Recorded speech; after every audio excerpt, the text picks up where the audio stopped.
선문 공안 16번째 시간입니다. 고칙 37.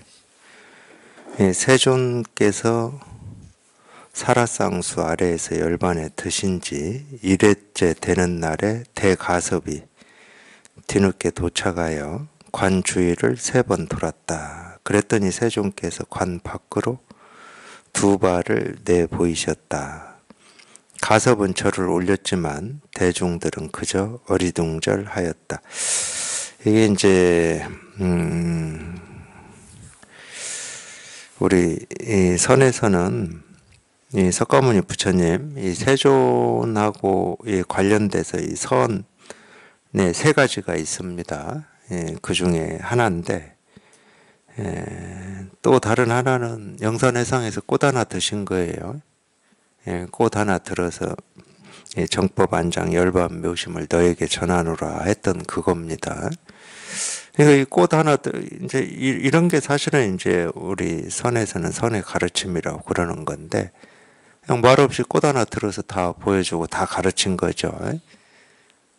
말없이 사실은 뭐 말로 가르쳐도 뭐 상관이 없어요. 이 모든 이 한마디 한마디가 뭐 측백나무다 한다고 해서 어떤 측백나무라고 하는 사물을 얘기하는 게 아니고 그냥 이 하나를 얘기하고 있기 때문에 말로 해도 뭐 상관이 없고 그냥 말없이 그냥 이 볼펜 하나를 들어도 사실은 상관이 없죠.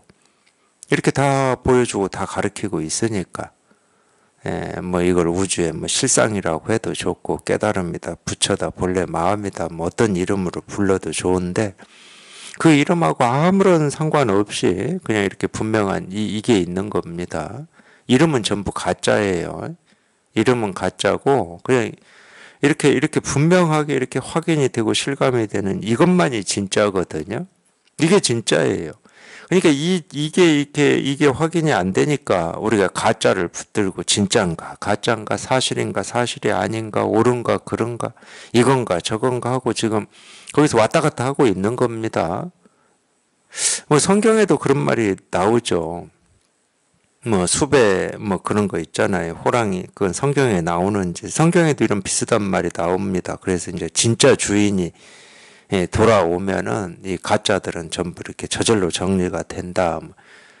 비슷한 얘기인데 숲에 호랑이가 뭐 어디를 나갔어요. 그러면 누가 대장 노릇을 하냐? 뭐 늑대나 이리가 한다고 그러죠. 근데 이제 태어나서 보니까 늑대 이리가 그 숲의 대장이야. 태어나서 지금까지 자기가 보니까. 그러니까 대장인 줄 알았지.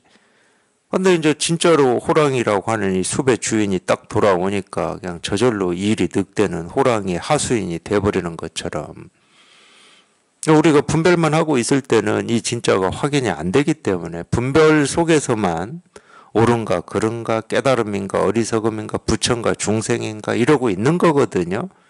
이게 한번 딱 확인이 돼버리면 그냥 여태까지 내가 뭐 이건가 저건가 했던 이 생각이라든지 뭐 갈등이라든지 번뇌라든지 의문이라고 하는 건 그냥 싹 사라져 버립니다. 이게 딱 진짜로 이렇게 딱 진짜로 이렇게 주인으로 이렇게 서버리기 때문에 그러니까 진짜라고 할 수 있는 유일한 건 이거 하나밖에 없고 나머지는 전부 가짜거든. 그래서 이거 하나가 이렇게 확인이 돼야 되는 거예요. 이거 하나가. 이거 하나가 확인이 된다는 말은 무슨 말이냐? 분별이 한번 부러진다는 말이에요. 이거라고 하는 어떤 이게 있다는 말이 아니고 분별이 부러지면 그냥 저절로 확인이 되는 거야. 아니 내가 이거를 계속 이 하나를 갈구하고 있잖아요. 여기에 통하고 싶고 깨닫고 싶고 통달하고 싶은 이런 갈구하는 열망하는 마음이 있잖아요. 그렇게 열망하고 있는데 이 진짜가 딱 드러났을 때 이걸 확인이 안 되고 실감이 안 된다? 그럴 일은 없어요. 그래서 그런 비유도 불경이나 기독교에도 거의 비슷하게 있는 것 같아요. 아주 어릴 때 부모를 잃었어. 근데 부모 얼굴은 기억을 하고 있죠. 근데 많은 사람 속에 이 부모의 얼굴이 딱 보이는데 저게 내 아빠 엄마인지 아닌지를 헷갈려 한다? 그건 있을 수가 없는 거지. 그냥 보자마자 즉각 자기 부모임이 딱 확인이 되듯이 내가 그토록 열망하는 건데 내가 그토록 열망하는 거기 때문에 한번 우리 분별이 뚝 부러져 버리면 자기 열망했던 그게 그냥 저절로 실현이 돼버려요. 끝나. 그러니까 더 이상 열망할 것도 없고 바랄 것도 없고 찾고자 하는 마음도 없고 구하고자 하는 뜻도 그냥 저절로 사라져 버리는 겁니다. 그러니까 우리가 진짜라고 그러는 거거든. 그게 사라지지 않으면 그건 진짜가 아닌 거다 이 말이에요. 의문이 남아있는데 우리가 이 세간을 살 때도 좀 그렇지 않습니까? 비유를 들으면 내가 그 사람을 진짜로 믿을 때는 의문이 없어요. 의문이. 근데 조금이라도 의문이 있다. 제가 진짜 저거를 해낼 수 있을까? 성공할 수 있을까? 조금이라도 의문이 있다. 그럼 그건 의심이 있는 거지. 100%못 믿는 거야. 그래서 우리가 진짜라는 말을 쓰는 거거든. 이 진짜라는 말은 이 진짜인 무슨 어떤 이 사물처럼 이 컵이 있다 이런 말이 아니에요. 진짜인 어떤 도, 실상, 깨달음이라고 하는 게 이거구나 하고 내가 딱 잡아서 움직일 수 없는, 변할 수 없는 증거를 이렇게 딱 손에 쥐는 게 아니라고. 그냥 의문이 사라지고 없는 거예요. 더 이상 찾고 구하고 얻고자 하는 마음이 없어. 어떻게 사라졌는지는 모르지만 사라지고 없어요. 그러니까 그게 사라졌다 그러면은 그냥 이겁니다 하면은 이게 그냥 저절로 이렇게 실감이 되거든. 이겁니다 그럼 저절로 실감이 돼요. 그냥 꽃을 드셨다, 꽃 한 송이를 이렇게 들었다, 그냥 이게 이렇게 확인이 되거든. 이게 모습 없는 이게 확인이 돼요. 이름도 없고 모습도 없는 이게 확인이 돼. 근데 분별할 때는 그냥 꽃 한 송이였죠. 그 이름이 꽃이거든. 그리고 2개 있으면 2송이지만 하나 있으면 한 송이. 다 이름이잖아요. 분별할 때는 그냥 그 이름만 우리가 보이는 거지. 그 이름만. 꽃 한 송이라고 하는 그 모습만 보이는 거예요. 근데 분별에서 벗어나 보면은 이 꽃 한 송이가 그냥 이 모습 없는, 이름 없는 이거를 이렇게 다 드러내고 있음이 저절로 확인이 되는 거거든. 뭐 꽃을 드나 볼펜을 드나 뭐 책상을 두드리나 사실은 이거 하나가 확인될 뿐입니다.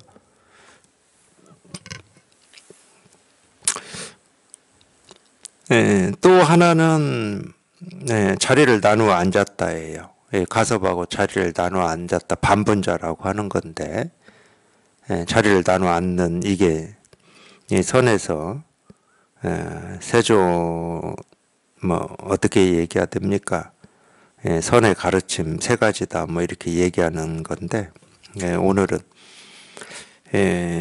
열반에 드시고 일주일 만에 가섭이 왔을 때 관 밖으로 2발을 내 보이신 거 그 이야기입니다.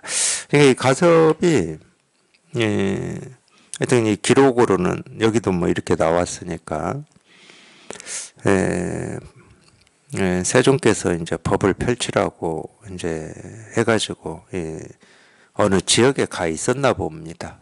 가섭이 제자 중에 몇몇 분이 그러셨겠죠. 꼭 가섭만이 아니고. 그래서 세존이 돌아가셨다는 소식을 듣고 돌아올 때까지 일주일이 걸렸다고 그래요. 인도는 이제 우리보다 크고 옛날에는 지금처럼 KTX나 뭐 자동차가 없었기 때문에 걸어서 오면은 뭐 거기까지 소식을 전해야 되고 또 뛰어가든 걸어가서 전해야 되고 소식을 받고 또 걸어와야 되니까 일주일 걸릴 수도 있었겠죠. 지금 그 얘기입니다. 그러니까 이거 말고도 뭐 다른 기록으로도 그렇게 돼 있어요. 가섭이 일주일 만에 와서 이제 그때부터 장례를 치렀다 뭐 이런 얘기가 있죠. 열반경에 보면은 열반경도 이제 그런 얘기입니다. 석가모니 부처님의 제자들이 각 지역에 있다가 이제 세존이 돌아가셨다는 소식을 듣고 이렇게 오는 뭐 이런 얘기인데, 하여튼 뭐 실제인지 아닌지 뭐 그것까지는 우리가 알 길은 없지만 어쨌든 그 이야기입니다. 사라상수라고 하는 것은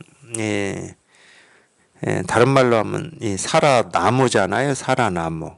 사라나무인데 이 두 나무, 이 사라라고 하는 이 두 나무가 이렇게 거리를 두고 서 있었다고 그러고, 그 나무 사이에서 옆으로 누운 채로 돌아가셨다고 그러죠. 세종께서.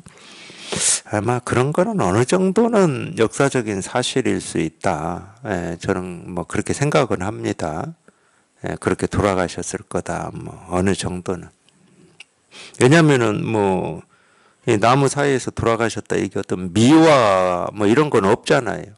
뭐 이렇다고 뭐 세종이 특별히 높아지는 것도 아니잖아요. 그리고 그 당시에는 이제 그런 게 없었으니까 다행히.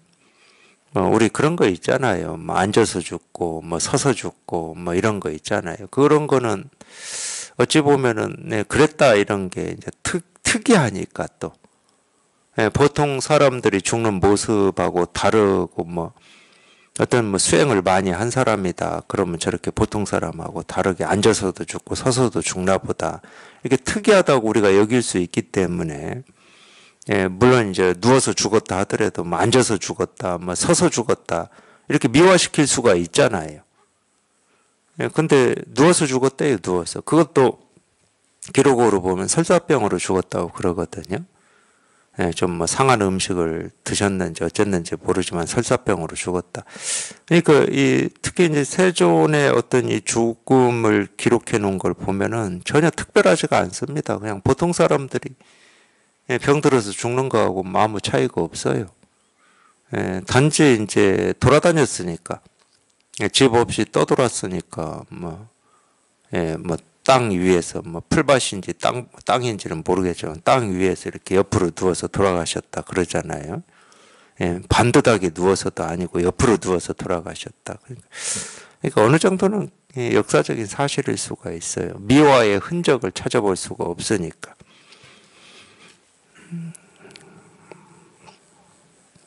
사실 그게 제일 좋은 거 아닙니까? 있는 그대로 이렇게. 뭐 특별한 게 뭐 있어요. 우리가 뭐 깨달았다고 뭐 못 깨달은 사람에 비해서 뭐 특별한 무슨 능력이 있는 겁니까? 능력이 있다 그러면은 이 모습 없는 거를 보는 눈밖에 없는데. 그 눈은 누구나 다 있거든. 다 있는데 분별에 가려서 그 실현이 안 되는 사람들을 우리가 중생이라고 그러는 거고, 다 있습니다. 그 눈은. 불교에서 얘기하는 이 지혜라고 하는 건 모든 사람들이 다 갖춰져 있어요. 그러니까 희한한 거 아닙니까? 모든 사람이 이 부처의 지혜를 다 갖추고 있는데, 그러니까 깨달아 봐야 이제 이게 보이는 거거든. 자기가 이 지혜라고 하는 걸 이렇게 실현하고 살 때 그게 보일 거 아닙니까? 내가 생각밖에 없고 분별밖에 못하는데 그게 보이겠습니까? 분별하는 사람 눈에는 분별밖에 안 보이는 겁니다. 그런 말이 있잖아요. 걔 눈에는 뭐만 보인다 이런 말이 있잖아요. 그거하고 똑같은 거예요. 아무리 다 갖춰져 있고 구비되어 있다 하더라도 자기가 그걸 이렇게 실현하고 살 때 이 지혜라고 하는 게 어떤 건지 보이는 거지. 모든 사람이 다 이 지혜를 갖추고 있음을 볼 수가 있는 거죠, 그때. 분별할 때는 분별하는 사람들만 보이는 거죠. 저 사람은 이런 분별을 하고 있고, 이 사람은 이 분별을 하고 있고. 우리 그러고 사는 거 아닙니까? 분별할 때는. 근데 이렇게 분별하고 있고 저렇게 분별하고 있는 것은 똑같이 보이는데, 이렇게 분별하고 저렇게 분별하고 있는 사람들이 다 이 지혜를 갖추고 있음도 보인단 말이야, 이제. 자기가 지혜를 실현하고 살면은. 그러니까 석가모니 부처님이 깨닫고 나서 얼마나 안타까웠겠습니까? 자기도 깨닫기 전에는 고행을 할 때까지만 해도, 고행을 포기하기 전까지만 해도 이 깨달음이라고 하는 게 뭔가 자기 스스로 열심히 애쓰고 노력하고 남들이 하지 못하는 어떤 수행을 통해서만 깨달을 수 있다, 이렇게 생각을 하셨어요. 그러니까 왕궁에서 몰래 나오신 거고, 요가 수행도 하시고 고행 수행도 하신 거지. 근데 자기가 어느 날 이제 고행도 포기하고 이러지도 저러지도 못하고 어찌할꼬 하고 있다가 그냥 새벽별 보고 문득 깨달았을 때, 깨닫고 보니까 이 깨달음이라고 하는 게 내가 애쓰고 노력해서 얻어지는 어떤 그런 결과물이 아니야. 본래 갖추고 있고 모든 중생이 열의 공덕과 지혜를 다 가지고 있는 거야.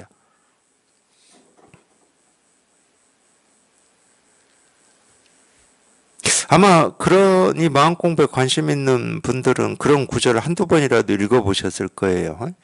이 자기 이 손에 이 우주를 사고도 남을 보물을 가지고 있으면서 100원짜리 1000원짜리 구걸하는 꼴이다. 이게 딱 중생의 삶을 얘기하고 있는 건데 석가모니 부처님이 깨닫고 보니까 다 그러고 있는 거예요. 자기 손에 다 이 우주를 살 만한 보물을 다 가지고 있어. 모든 사람들이. 근데 자기는 아무것도 없다고 생각하고 10원짜리 100원짜리 구걸하고 다니고 어떤 게 옳은 건지 어떻게 살아야 되는지 헤매고 다니고 있더라는 거예요. 얼마나 안타깝겠습니까? 그 안타까움을 불교에서 표현한 게 자비예요. 비. 특히 비. 슬플 비자 비. 얼마나 안타깝겠어요. 모든 사람이 다 부처인데 자기 스스로 중생이라고 착각해가지고 겨우 할 수 있는 게 자기 생각밖에 없어. 옳은가 그른가 좋은가 싫은가 이거밖에 없는 거야. 그러니까 진짜 보물은 놔두고 10원짜리 100원짜리나 헤아리고 살고 있으니까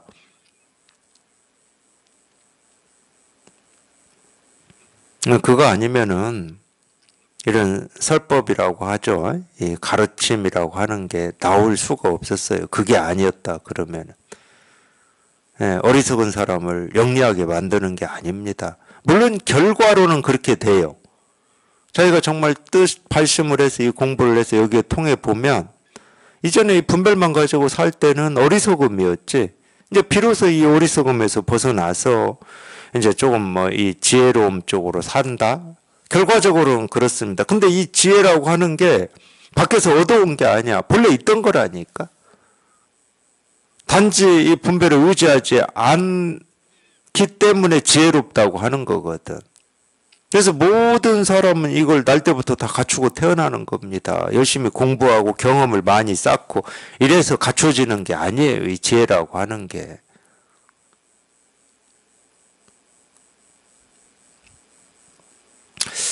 뭐 그만큼의 마음인지는 모르겠지만 저도 제가 이제 수행을 하다가 제 스승님을 만나서 선을 공부하게 된 건데 근데 제가 수행할 때도 저는 그걸 선이라고 여겼기 때문에 그걸 했습니다. 어쨌든 네, 저는 선을 공부하고 싶었어요.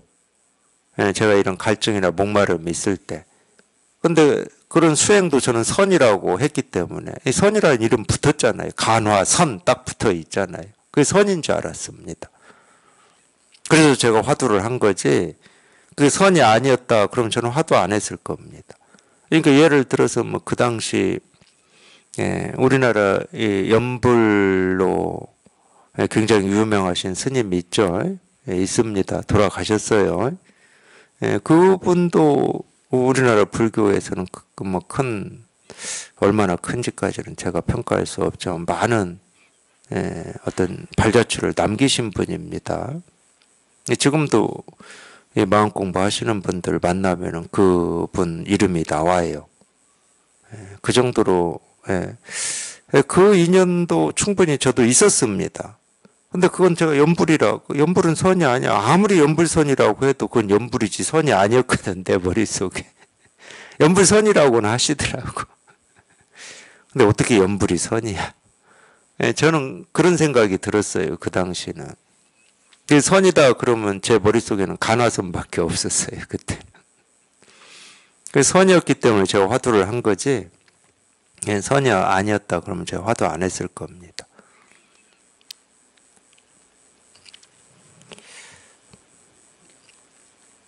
어쨌든 뭐 그런 수행을 하다가 이제 제 스승님을 만나서 이제 이런 선의 가르침, 이 선의 가르침에서 이제 이 체험이 있었던 건데,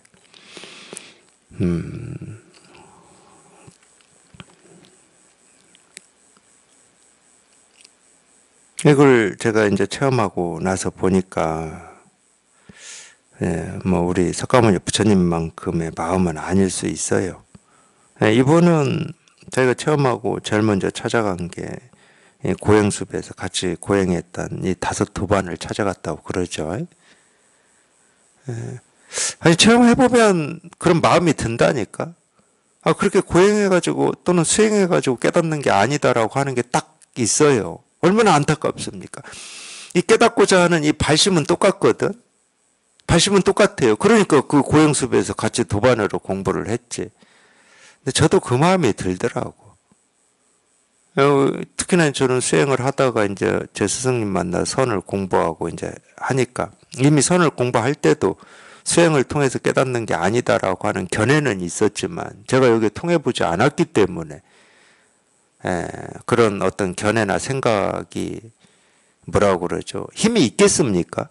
내 스스로 진짜로 통해서 그게 이렇게 딱 확인이 돼야 이거는 수행을 통해서 깨닫는 게 아니다라고 하는 이게 그냥 힘이 딱 생기는 거지.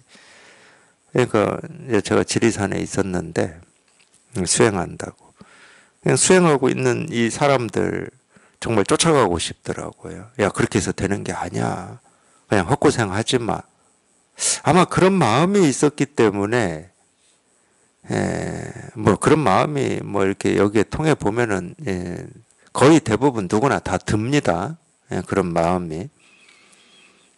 주변에 있는 또는 뭐 모른다 하더라도 주변에 마음 공부 이렇게 뜻이 있어서 뭔가 이렇게 수행을 하시는 분들한테 이렇게 한마디 두마디 이렇게 했었던 것 같아요.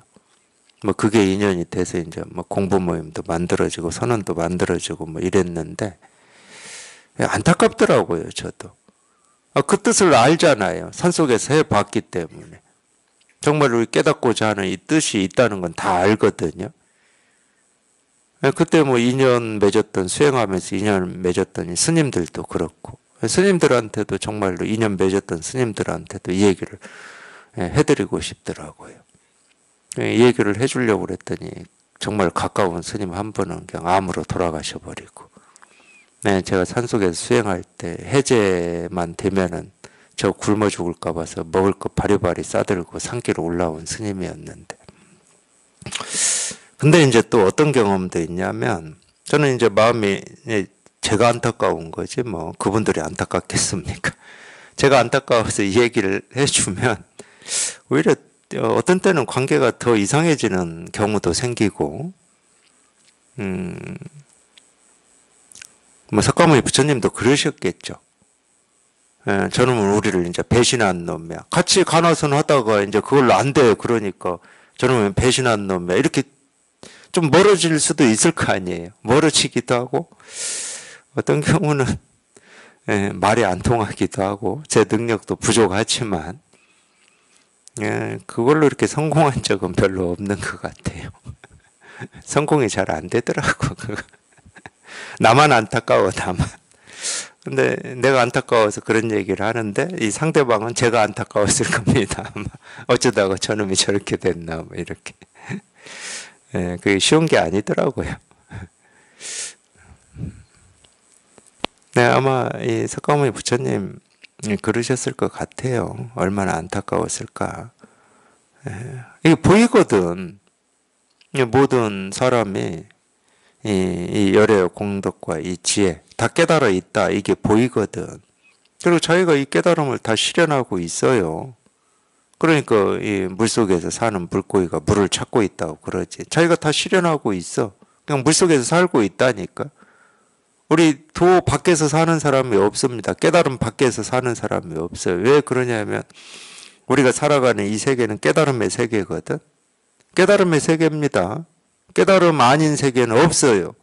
없기 때문에 우리는 깨달음 밖에 사는 사람이 없다고 그러는 겁니다. 이 세계가 깨달음의 세계인데 내가 숨쉬고 밥 먹고 뭐 걷고 뛰고 운동하고 뭐 병들고 늙고 뭐 하는 이 세계가 깨달음의 세계인데 자기 스스로만 못 깨달았다. 깨달음 밖에 있다. 나는 깨달음 밖에 있어. 깨달음은 여기에 있고 나는 여기에 있어. 그러니까 이 깨달음 저기에 있는 이 깨달음에 내가 다가가야 된다고 생각을 하는 거예요. 그게 전부 생각이거든. 자기 착각이에요. 자기 착각.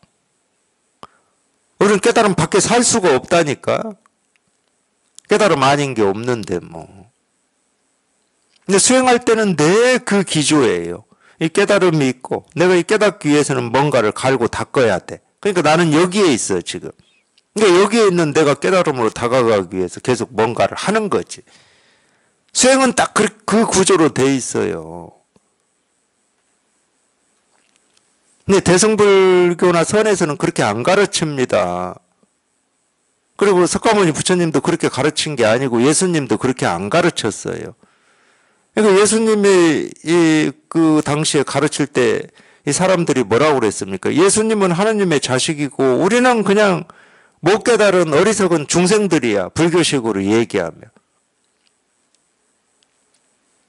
그러니까 천국을 가야 돼. 하나님 곁으로 가야 되는 거야. 하나님 곁은 여기에 있고 자기는 지금 이 미천한 존재로 이 땅에 있는 거야.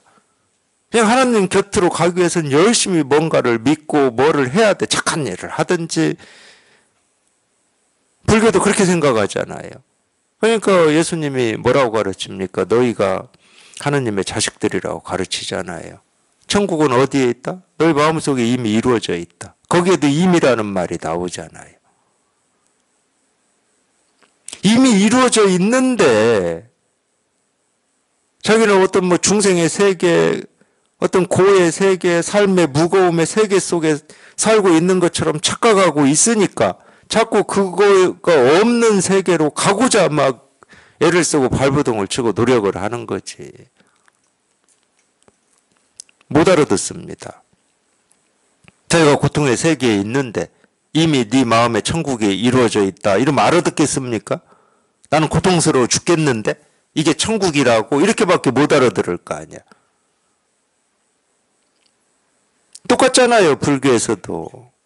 나는 지금 삶이 무겁고 벗어 던져야 될 이 짐이 이렇게 있는데 본래 깨달아 있다. 본래 부처다. 이러면 그걸 믿을 사람이 있겠습니까? 아, 부처가 이렇게 무거운 짐 때문에 끙끙거리고 힘들어 죽어. 이렇게 되지. 근데 못 알아듣는다 하더라도 그게 진실인 걸 어떻게 하겠습니까? 모든 중생이 본래 다 깨달아 있다. 이게 진실인 걸 어떻게 하냐고.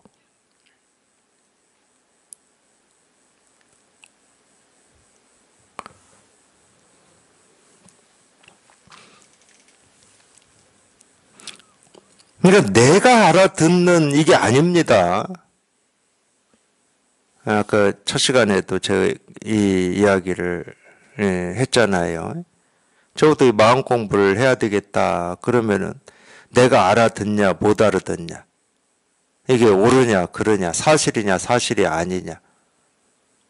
그쪽에 있으시면 안 된다고. 도가 뭡니까 이겁니다. 그러면 그냥 여기에 있으면 돼요. 이겁니다.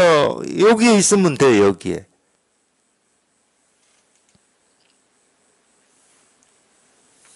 그러니까 참 우리가 이 분별에서 벗어난다라는 게 그런 건데 분별할 때는 저기에 있어요. 이겁니다. 그러면 저기에 있다니까.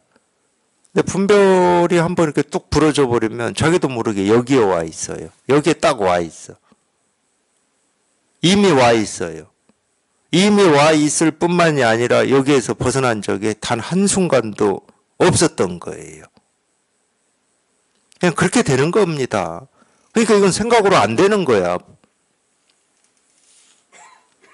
생각으로 안 되는 거기 때문에 그냥 이겁니다 이럴 때 여기에 이렇게 안 통하면은 그냥 여기에만 관심을 기울이시고 자기는 할 게 없어. 내가 어찌해서 여기에 통할 수 있는 게 아니기 때문에 그냥 관심만 기울이시고 안 통해도 이겁니다 해도 안 통해도 그냥 여기에 관심만 기울이고 그냥 여기에 통할 때까지 그냥 그러고 계시는 거야. 그냥 법문 들으면서 애쓰지 마시고 몸부림치지 마시고 그냥 가장 편하게 내가 할 수 있는 게 아닌데 내가 애쓴다고 뭐가 되겠습니까? 애쓰면 힘들어. 그리고 시간만 더 가. 애쓰면.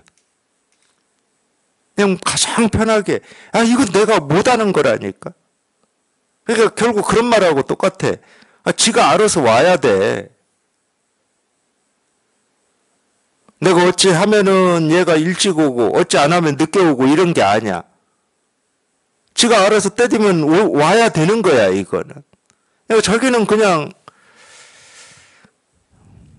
관심만 가지고 그냥 가능한 대로 편하게 법문에 귀만 기울이시면 돼요. 다른 거는 아무 할 게 없습니다. 그래서 이제 시절인연이라고 그러는데, 예를 들어서 뭐 이런 거하고 똑같아요. 우리가 밭에 이 씨를 심어 놓으면 그 씨가 막 싹이 들려고 막 안에서 막 몸부림치고 그럴까요? 막 저 혼자 막 몸부림을 치면서 나는 왜 싹이 안 터 하고 막 애를 태우고 막 그럴까요?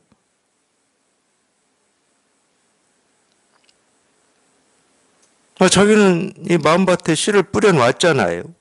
그러면 비가 그 밭에 떨어지면 저절로 싹이 올라오는 겁니다.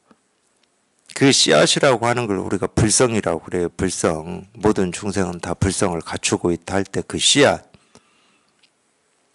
그 씨앗은 자기가 마음밭에 심어야 되니까 그걸 발심이라고 하고 관심이라고 합니다. 씨앗을 심어야 되는데 어디 불량 씨앗이나 뭐 썩은 씨앗에 관심을 계속 기울이고 있으면 그것만 심는 거잖아. 불량하고 썩은 씨앗은 분별 망상을 얘기하는 겁니다. 이런 비유가 성경에도 나온다니까, 신약에도. 씨앗을 뿌리는데 뭐 이 흙에 이 비옥한 땅에 떨어지는 씨앗도 있고 가시 덤불에 떨어지는 씨앗도 있고 뭐 바위에 떨어지는 씨앗도 있다, 이런 말이 나오잖아요.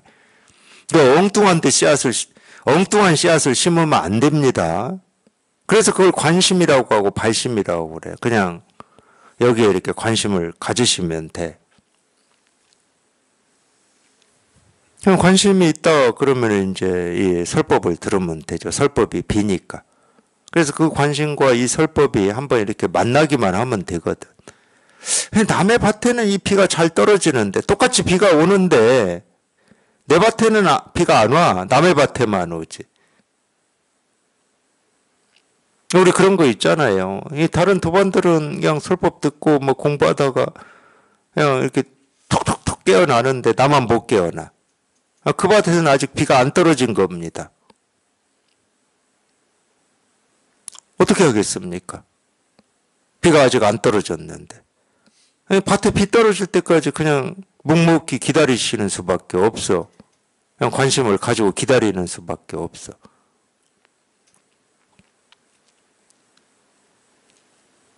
그래서 비가 떨어지면 그게 시절 인연인데 저절로 싹이 올라온다니까. 그냥 저절로 깨어나요. 그냥 톡톡톡 깨어나.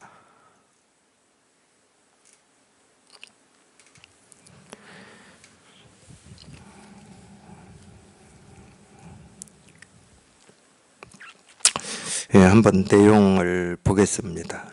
세종께서 사라상수 아래에서 열반에 드신 지 1회째 되는 날에 대가섭이 뒤늦게 도착하여 관주위를 3번 돌았다. 이 1회라는 말은 7일이라는 말이에요. 그러니까 이 7일이라고 하는 거를 인도 사람들도 좋아하고 중국 사람들도 좋아하고 이랬나. 인도는 제가 잘 모릅니다. 인도는 알 수가 없고 중국이나 한국은 이 7을 좋아했죠. 그래서 우리가 이 49제라고 하는 것도 77에 49잖아요. 일곱이 7번 있는 겁니다. 7이 6번도 아니고 5번도 아니고 딱 7번 있는 거예요. 이렇게 7이 딱 2개가 겹쳐. 그걸 뭐라고 그러죠? 우리말로 땡이라고 그러나요? 광 2개인 광땡. 뭐.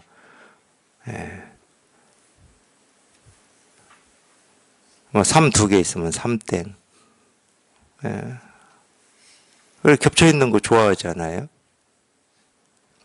네, 7자를 좋아했습니다.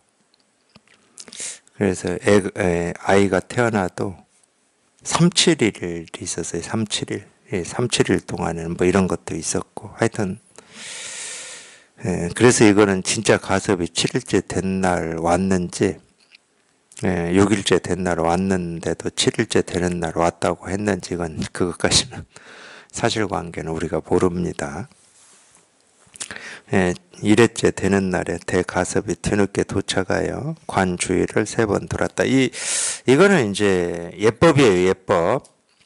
인도의 예법이라고 그래요. 뭐 우리는 어른을 찾아가서 어른 주위를 3번 돌면은 건방진 거죠. 우리는 건방진 겁니다. 근데 인도는 그렇지 않대요. 인도는 뭐 오른쪽에서 왼쪽인가, 왼쪽에서 오른쪽인가 이렇게 3번 도는 게 3번 돌고 그 앞에 서서 한쪽 무릎을 땅에 대고 한 무릎은 세워서 이렇게 합장하는 게 인도의 예법이라고 그래요. 근데 이제 중국 와서 처음에는 중국도 그렇게 했겠죠. 인도에서 불교가 왔기 때문에 그렇게 했을 텐데 중국 와서 좀 그런 예법이 달라진 것 같아요. 중국에서 달라졌는지 우리에서 달라졌는지는 모르지만 우리는 뭐 3배를 한다든가 반배를 합장해서 반배를 하는 걸로 이렇게 달라졌죠. 한 무릎을 땅에 대고 한 무릎을 세워서 이렇게 절하는 예법은 없습니다. 우리나라에는. 그걸 호계라고 그러는데 호계. 한자로 호계. 3바퀴 돌고 그렇게 하는 걸 호계라고 그러는데 그래서 선에서 보면은 우리가 뭐라고 그러죠? 그걸 만행? 만행이라고 합니까? 만행하고 똑같은 게 뭐죠? 찾아다니면서 이렇게 행각. 행각할 때 스님들이 이제 이 선지식을 찾아가면은 어떤 스님은 이 선지식이 의자에 앉아 있는데 의자 주변을 3번 이렇게 돌고 그 앞에 탁 서죠. 3번 돌았으면 호계해야 될 거 아니에요. 무릎 하나를 땅에 대고 세우고 뭐 합장하고 인사를 하든지 뭐 삼배를 하든지 중국식으로 해야 되는데 인사는 안 하고 3바퀴는 돌고 딱 서 있는 거예요. 뭐 그런 게 거기에서 나온 겁니다. 이거 관 주위를 3번 돌았다 예법이죠. 세종께서 돌아가셨지만 몸뚱아리는 돌아가셨죠. 모습으로는 이제 죽었죠. 그렇다고 이 세존이 사라지는 건 아니잖아요. 모습이 사라졌다고 세존이 사라지는 건 아니잖아. 또 특히나 제가 이제 모습이 사라졌다 이렇게 말을 하는데 이럴 때는 딱 분별을 정확히 해서 제가 하는 말입니다. 세존이라고 불리는 그 사람의 딱 그것만 얘기하는 거예요. 그 사람이 사라졌다고 해서 이 세상에 그 사람이 이렇게 있었던 이 모습이 사라지고 세상에 그 모습대로 구멍이 나 있지는 않잖아. 거기 뭔가 또 모습이 있습니다. 그러니까 제가 지금 여기에서 다른 쪽으로 간다고 해서 모습이 사라지진 않아요. 아니 이 모습은 사라질 수 있다니까. 이 모습은 그러니까 딱 이것만 분별해서 이 몸뚱아리라고 하는 이것만 딱 분별해서 모습이 사라졌다고 그러는 거지. 이 세계에서 모습이 사라져 본 적이 있습니까? 한 번도 없습니다. 사라진 적이 있다 그러면 우주 곳곳에 허공 곳곳에 구멍이 나 있어야 돼요. 구멍이. 허공에서 구멍 나 있는 거 못 보셨잖아. 그러니까 제가 여기서 저쪽으로 갔다 그러면 여기는 제 이 가장자리 형태로 구멍이 나 있어야 된다니까.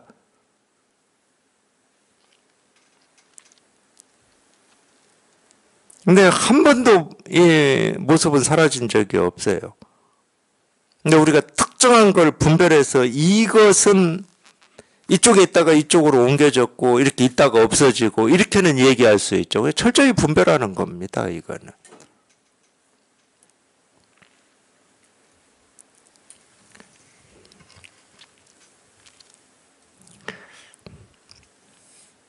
관주위를 3번 돌았다라고 하는 거는 이제 어떤 면으로 보면은 이 세조는 죽지 않았다, 사라지지 않았다. 뭐 이것의 표현이기도 합니다. 그러니까 좀 그럴 것 같아요. 저도 제가 이제 훈상거사님 장례를 제 스승님이랑 같이 치렀는데 처음부터 끝까지 이렇게 같이 했습니다. 근데 그때는 이렇게까지 느낌이 강렬하지는 않았어요. 이렇게까지. 근데 이 장례를 치른다라고 하는 것도 그러니까 이렇게 참 우리가 이렇게 분별하고 살 때하고 깨달아서 살 때하고 이렇게 좀 다른 것 같아요. 이제 그때도 이제 제 스승님께서는 뭐라고 말씀하셨냐면 장례 치를 때도 이제 자기 스승님이니 훈상 거사님은 돌아가신 적이 없다. 이런 말씀을 하셨거든요. 그 장례식장에서 아마 그 말씀을 하셨을 겁니다. 이제 화장을 해서 마지막에 사셨던 곳에 이제 땅을 파고 이렇게 뿌려서 이렇게 덮고 이제 말씀하실 때 그랬을 거예요. 자기 스승님은 돌아가신 적이 없다. 늘 이렇게 눈앞에 계신다. 이제 이런 말씀을 하신 것 같은데 하셨습니다. 그때는 그런 얘기를 들어도 그렇게 이렇게 지금처럼 이렇게 느낌이 강하지는 않았어요. 어쨌든 이 훈상 거사님이라고 하는 어떤 이 모습이라고 하는 거에 조금이라도 제가 마음이 있었기 때문에 이제 뭐 그랬겠죠. 근데 지금 보면 그래요. 이거는 뭐 단 한순간도 한 번도 생기고 사라지는 적이 없어요. 어떤 특정한 모습이라고 하는 게 뭐 있다가 없어지고 없다가 생기고 뭐 이런 일은 있다고 우리가 얘기할 수도 있지만 그런 일이 없다고 얘기할 수는 없잖아. 어떤 특정한 모습은 그렇습니다. 특정한 모습은. 그럴 수 있지만 이거는 단 한 번도 생기고 사라진 적이 없거든. 모습이 생기고 사라진다고 이게 생기고 사라지는 게 아니거든.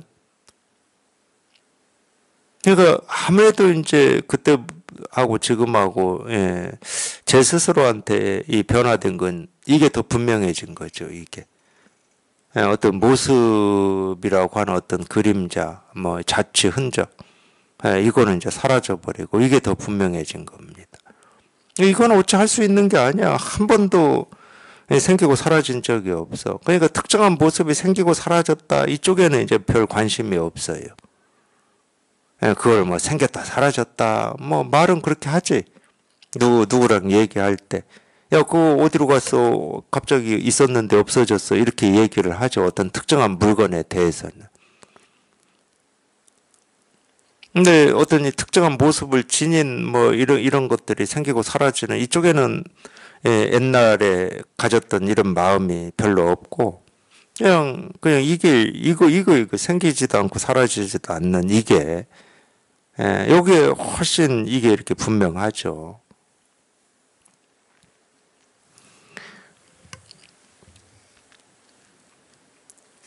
마찬가지입니다. 여기서도 스승이신 이 세존이 우리가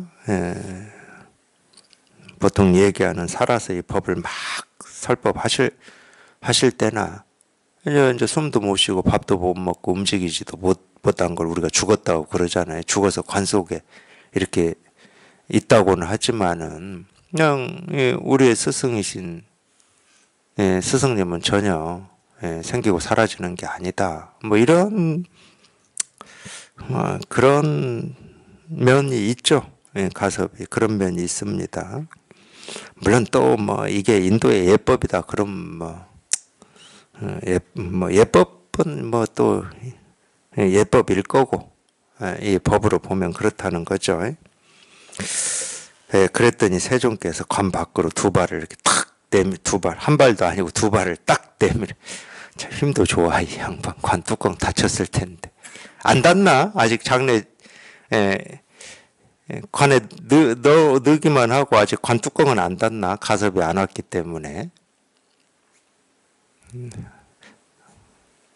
안 닫았어도 어떻게 죽은 사람이 두 발을 탁 가섭 왔다고 내보이지.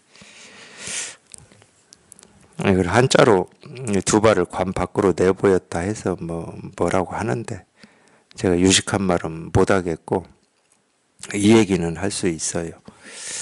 제가 공부할 때 제 스승님께서 제가 들은 거는 제 스승님 설법밖에 없으니까 이 얘기를 하시더라고. 하시면서 이제 이 선의 세 가지다 그러는데 이게 뭔 말이야 이게. 가섭이 오니까 죽은 지 7일이나 된 세종께서 관 밖으로 두 발을 내보였다. 이게 왜 선의 가르침이라고 하며 이 선의 왜 가르침인지도 제가 잘 모르겠고 죽은 사람이 관 밖으로 두 발을 내보였다 이것도 모르겠고 저는 그러더라고요. 저도 이 선을 이렇게 공부를 어떻게 인연이 돼서 하긴 했지만, 네, 제가 이제 제 살아온 걸 이렇게 돌아보면, 저도 이 머리로 생각하고 헤아리고 탐구하고 뭐 이건가 저건가 했던 이쪽으로 굉장히 이렇게 좀 발달된 사람 중에 하나거든요. 그러니까 논리적인 거 좋아하고 합리적인 거 좋아하고 과학적인 거 좋아하고 터무니없는 거 싫어하고 말이라고 다 똑같은 말이 아닌 거고 그랬거든요. 그래서 그랬는지 모르겠지만 죽은 사람의 관 밖으로 두 발을 내보이는 게 왜 선이지? 그 그림 때문에 이게 잘 안 보였어요. 처음에는. 체험하고 이야기입니다. 체험하고도 저는 잘 안 보이더라고. 그러니까 좀 어떤 때는 이 머리로 이렇게 헤아리기 좋아하는 사람이 부수적인 걸 붙들고 씨름하는 경우가 꽤 많습니다. 좀 이렇게 본질적인 걸로 그냥 콱 하고 들어가 버려야 되는데, 이 부수적인 게 해결이 안 되면은 이렇게 뭔가 이렇게 의문이 안 풀리는 것처럼 그런 게 좀 있어요. 아마 이 이야기는 저한테는 그랬을 겁니다. 어떤 의문인지는 뭐 정확히 모르겠어요. 죽은 사람이 발을 관 밖으로 내밀었다 하는 게 이게 이성적이지 않고 합리적이지 않다는 의문이었는지 뭐 어쨌는지는 제가 모르겠습니다. 근데 이상하게 이게 잘 안 풀렸어요. 이게 아무것도 아닌 건데 이렇게 쉬운 건데.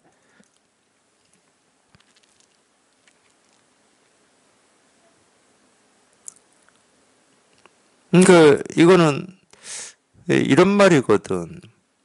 이 가섭이 세 바퀴 돌았다는 걸 제가 그렇게 얘기했잖아요. 아, 이거는 생기고 사라지는 게 아니고, 뭐, 세존께서 우리가 모습을 분별해서 돌아가셨다 하더라도, 뭐, 이거는 늘 이렇게 눈앞에 분명하다. 법을 딱 얘기하니까, 이 세존도, 이 가섭이 법을 얘기하니까 세존도 법을 보여준 거 아닙니까? 그냥 간단히 얘기하면.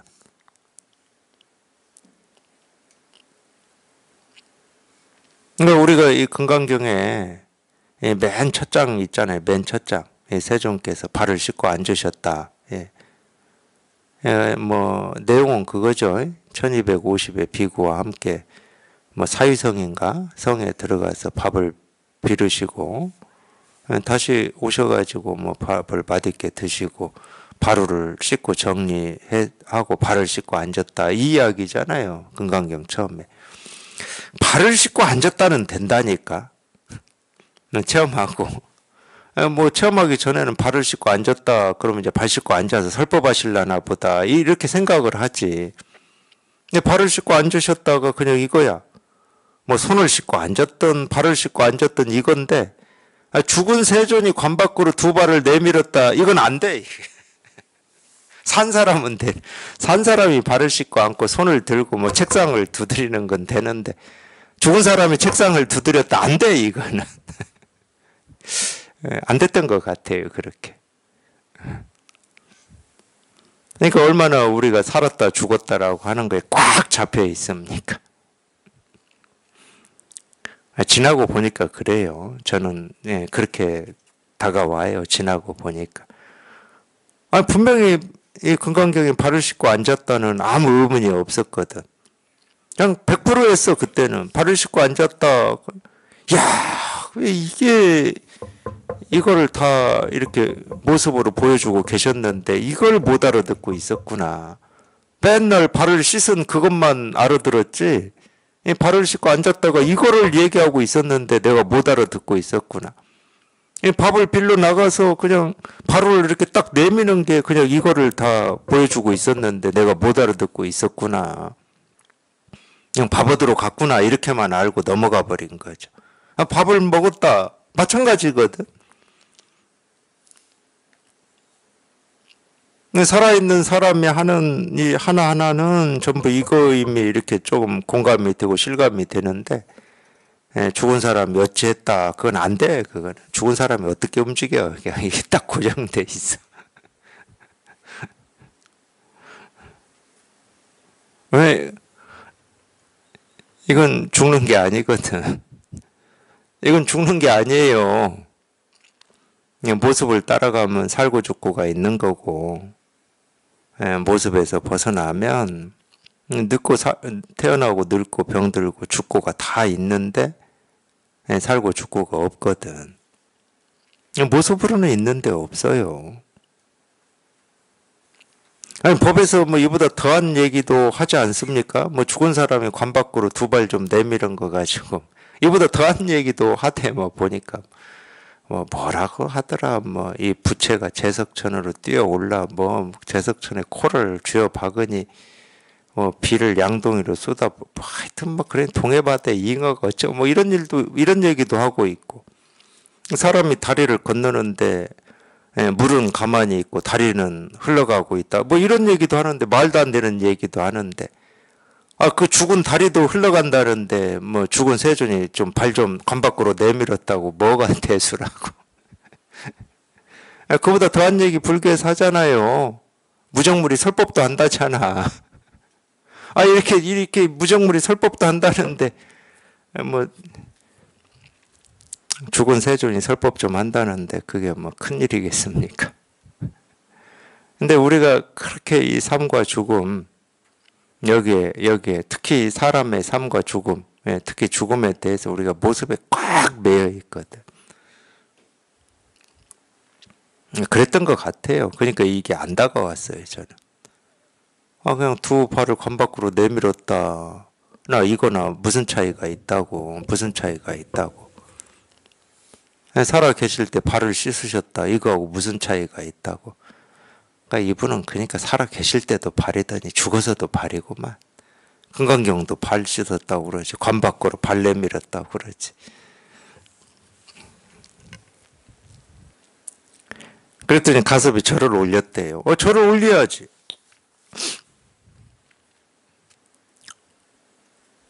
이거를 이렇게 딱 보여주고 계시니까 딱 절을 올려야지. 근데 가섭이 잘못했어요, 여기에서. 스승님이 살아있는 것처럼 고맙습니다 스승님 하면서 절을 올리든지 이랬어야 되는데 절만 했으니까. 사람들이 헷갈릴 수 있잖아. 그냥 우리 이 장례식장 가서도 절하잖아요. 거기에 뭐 영정사진 놓고 절하잖아요. 그래서 지금 이 돌아가신 분에 대한 예의로 절을 하는 건지 뭐 사람들이 헷갈릴 수 있을 거 아니야. 넘어가 버릴 수가 있다는 거지. 돌아가신 분에 대한 예의로 그냥 절을 올렸군 하고 넘어갈 수가 있는 거지. 근데 지금 가섭하고 세조는 지금 뭐 그 장례 얘기하는 거 아니잖아요, 서로. 지금 법 얘기하고 있잖아요, 법 얘기하고. 말 없이 그냥 모습으로 지금 어떤 행동으로 법 얘기하고 있습니다. 그럼 여기서 한마디 했어야지. 가르쳐 주셔서 고맙습니다. 이렇게 하고 절을 했으면 대중들이 더 어리둥절할 거 아니에요. 죽은 세존이 뭘 가르쳤다는 거야, 이렇게.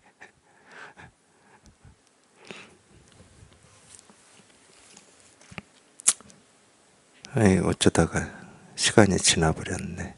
혼자 웃고 떠들다가 여기까지 하겠습니다.